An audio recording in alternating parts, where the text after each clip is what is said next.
इस वीडियो में हम देखेंगे तुमुल कोलाहल कलह में।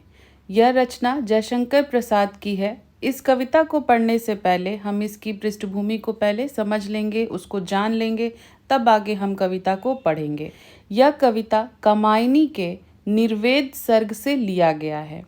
इसमें 15 सर्ग हैं, जिसका नामकरण मनोविकारों अर्थात मन के विकारों जैसे चिंता, आशा, श्रद्धा, काम, वासना, लज्जा, ईर्ष्या, आनंद इत्यादि के नाम पर रखा गया है। कामायनी जयशंकर प्रसाद की अंतिम और सर्वश्रेष्ठ कृति है। इसे हम महाकाव्य भी कहते हैं। तो चलिए पहले हम कामायनी की कथा को जान लेते हैं, उसके बाद हम कविता को आगे पढ़ेंगे। इस कहानी का प्रारंभ एक भयंकर जल प्रलय के बाद बचे हुए मानव जाति के प्रवर्तक मनु से होता है, जो इस कविता का मुख्य पात्र है।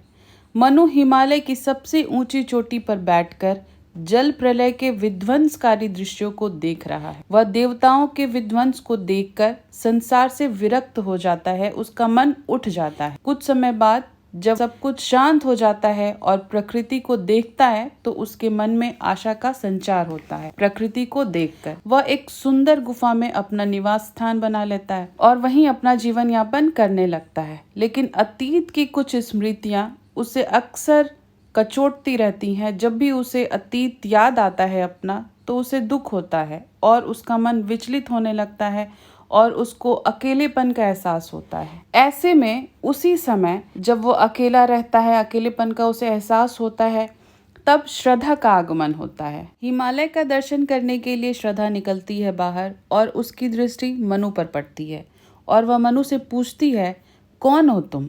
मनु स्वयं को भाग्यहीन बताते हुए अपना परिचय श्रद्धा को देता है। मनु के मन में जीवन संसार के प्रति विरक्ति देखकर श्रद्धा मनु को कर्म के लिए, काम करने के लिए प्रेरित करती है। श्रद्धा की बातों से मनु बहुत प्रभावित होता है और कर्म में लग जाता है। श्रद्धा और मनु अपना एक छोटा सा परिवार बनाते हैं। दोनों का जीवन कुछ समय तक सुखमय बीतता है, लेकिन कुछ समय बाद मनु की मुलाकात दो असुर पुरोहित किलात और आकुली से होती है और उनकी बातों में आकर मनु यज्ञ में पशु बलि देने लगता है।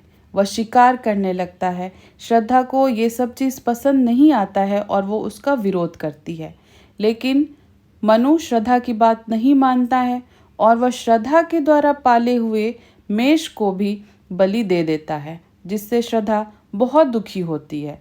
कुछ समय बाद मनु को पता चलता है कि श्रद्धा गर्भवती है। यह सुनकर वह खुश नहीं होता है, बल्कि चिंता में डूब जाता है कि श्रद्धा का प्रेम अब बढ़ जाएगा। श्रद्धा उससे अब कम प्यार करने लगेगी। यह प्रेम विभाजन की कल्पना मनु को इतना व्याकुल करती है कि वह श्रद्धा को उसी अवस्था में छोड़कर वहां से चला जाता है। श्रद्धा को छोड़कर मनु सारस्वत प्रदेश पहुंचता है। यहाँ उसकी मुलाकात सारस्वत प्रदेश की रानी इड़ा से होती है। इड़ा मनु से आग्रह करती है कि वह देव और असुरों के संग्राम में नष्ट हुए सारस्वत प्रदेश को फिर से नया बनाए और मनु आग्रह स्वीकार कर पुनर्निर्माण में लग जाता है। लेकिन यहाँ भी उसे शांति नहीं मिलती है। वह इड़ा और सारस्वत प्रदेश पर अपना पूर्ण अधिकार स्थापित करना चाहता था, जिसके कारण वहाँ की प्रजा विद्रोह करने लगती है और मनु उस विद्रोह में घायल होकर गिर जाता है। और दूसरी तरफ मनु और प्रजा के बीच इस लड़ाई को, इस संघर्ष को सपने में श्रद्धा देखती है और वह व्याकुल हो जाती है और अपने पुत्र मानव के साथ मनु की खोज में निकल जाती है।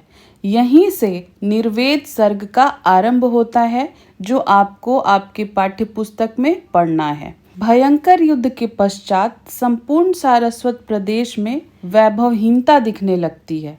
इड़ा मनु के व्यवहार से दुखी हो जाती है और पुरानी बातें सोचने लगती है कि कैसा था जब मनु से वो पहली बार मिली थी और सारस्वत प्रदेश पहले कैसा था। यही सब बातें वो सोचने लगती। तभी उसे अचानक एक करुणापूर्ण आवाज सुनाई देती है, अरे बता दो मुझे दया कर, कहाँ प्रवासी है मेरा, उसी बावले से मिलने को डाल रही हूँ मैं फेरा।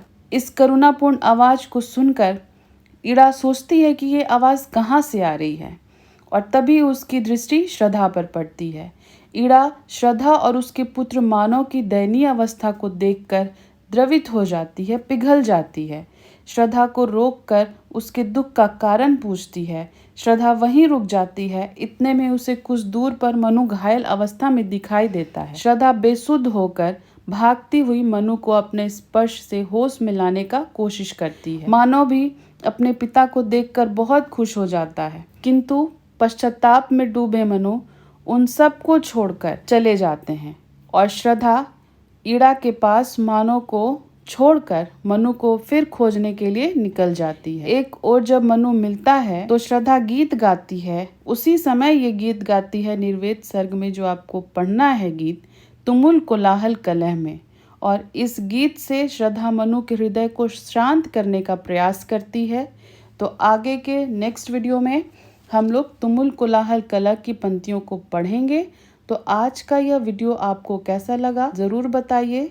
पसंद आए तो इसे लाइक करिए, कमेंट करिए और शेयर करिए और इस चैनल को सब्सक्राइब करिए।